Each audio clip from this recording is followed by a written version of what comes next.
thinking to myself, I mean, honestly, I'm thinking to myself, well, I'm glad that Mike Waltz didn't invite a Houthi into the group or a Russian spy or an adversary of the United States. But put that aside.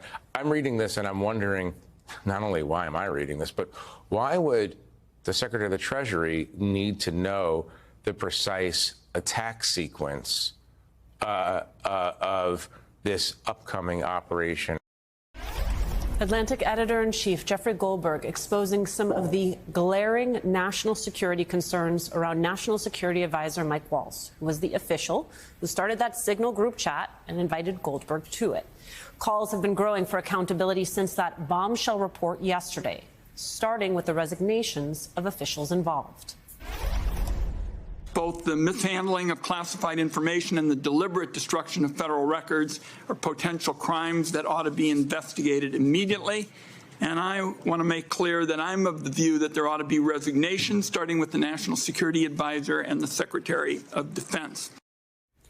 Joining us now, former United States Ambassador to the United Nations and former National Security Advisor to President Obama, Ambassador Susan Rice. Ambassador Rice, putting your National Security Advisor hat back on, your reaction to this report?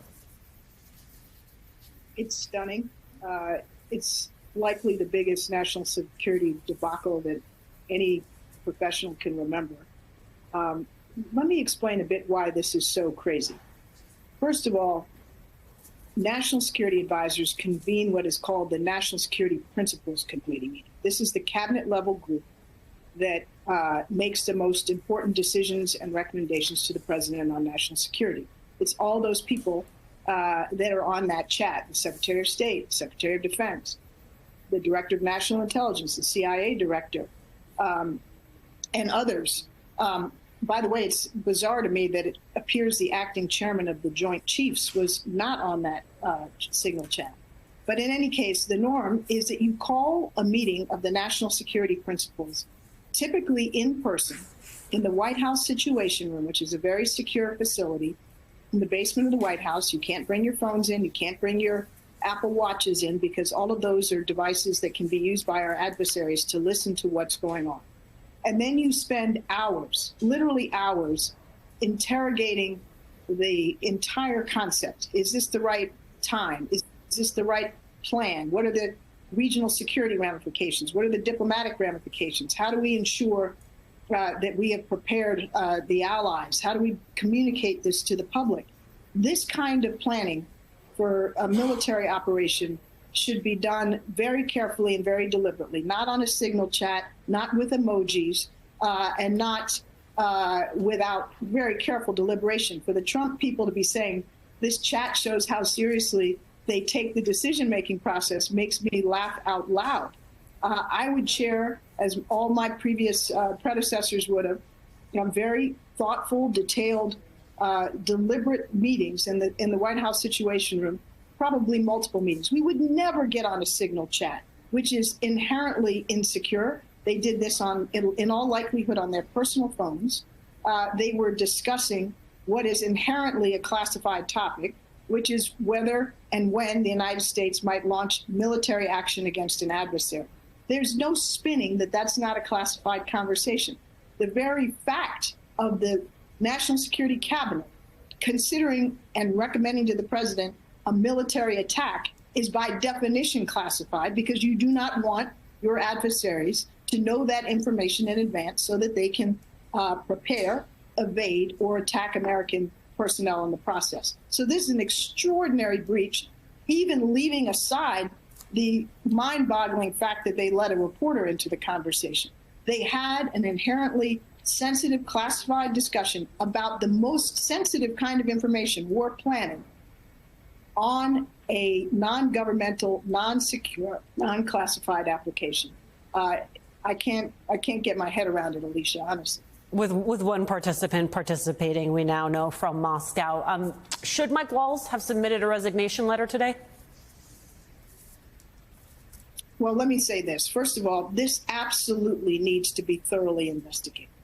I can't imagine in any prior administration that a national security advisor, Secretary of Defense, and very importantly, the Director of National Intelligence and the CIA Director all know what is classified. Their job is to protect classified, that they all willingly participated without even batting an eye in a classified conversation on a non-secure, non-government application. I mean, frankly, nobody would survive that in any previous administration. Now, obviously, these people have utter disregard for norms and frankly, our national security, or they wouldn't have conducted such a sensitive conversation in this way. And obviously, since nobody balked at the notion that they would have this conversation on the Signal app, it suggests very much that they do this all the time, that this is their normal modus operandi. And now we learned today that Tulsi Gabbard was overseas. We learned Witkoff was in Russia. That's like just hand it to the Russians on a silver platter. You're sitting in a Moscow hotel room. Give me a break. And Alicia, people need to understand, we have ways of doing this. Every member of the President's National Security Cabinet, every national security advisor, when they travel, they have a team of communicators that go with them that set up secure communications by phone, by video, to enable people, if they're not present in Washington and in the White House, to communicate. Every single one of them has in their home what is called a secure compartmented information facility, a SCIF. It's like a room or a closet that has been specially tailored to ensure that you can have sensitive classified conversations in there and the equipment to do it. This is pure laziness, malpractice, recklessness, and probably also a desire to hide from the Presidential Records Act the legal responsibility to keep written communications that happen and between government officials and particularly national security officials for the public record. So there are many, many ways that it was so crazy. There's something you said that I want to make sure we go back to. I think the word you used was bizarre to describe what seemed like the acting chair of the Joint Chiefs not being on that thread. Why might they leave the acting chair of the Joint Chiefs out of a discussion like this? Well, let me say, I mean, I'm inferring that from the list of people that Jeff Goldberg reported were in the conversation. There were two people at least were missing that would normally be in that conversation: the chairman of the Joint Chiefs, in this case the acting chairman, and the Central Command commander, the CENTCOM commander, whose area of operations this took place in. Normally, they would be involved and be providing their military advice and judgment. But if the chairman of the Joint Chiefs participated in a Signal chat about a military operation, I would be blown away. They know better. Why they were excluded is remarkable to me. They are the ones with the technical knowledge and expertise as to how this is going to be executed. So that is troubling to me in the extreme and raises a question of how are these people making national security decisions? Who's giving advice to the president? The chairman's role is to be the advisor to the president on military affairs. Like, what is going on? The leader of the opposition party in the UK tweeted this today. J.D. Vance and his mates clearly aren't fit to run a group chat, let alone the world's strongest military force. It has to make our security services nervous about the intelligence we're sharing with them. I have to imagine that is a version of a conversation that all of our allies are having in the wake of this absolute fiasco.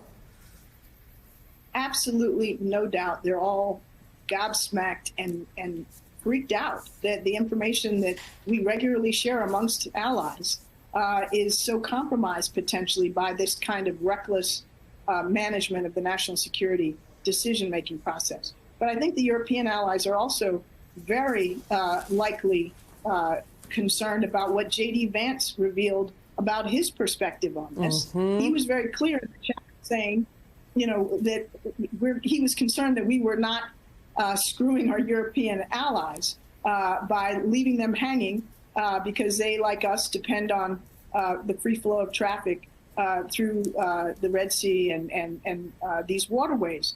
For J.D. Vance to rather screw our European allies than support a military operation against an Iranian-backed terrorist organization that has attacked American personnel and its ships is mind-blowing. Why would that not be the priority? But instead, he was more concerned about, well, we'd be helping our European allies by doing this, and therefore that's not what we want to do. There's so many aspects of this which are really quite mind-boggling.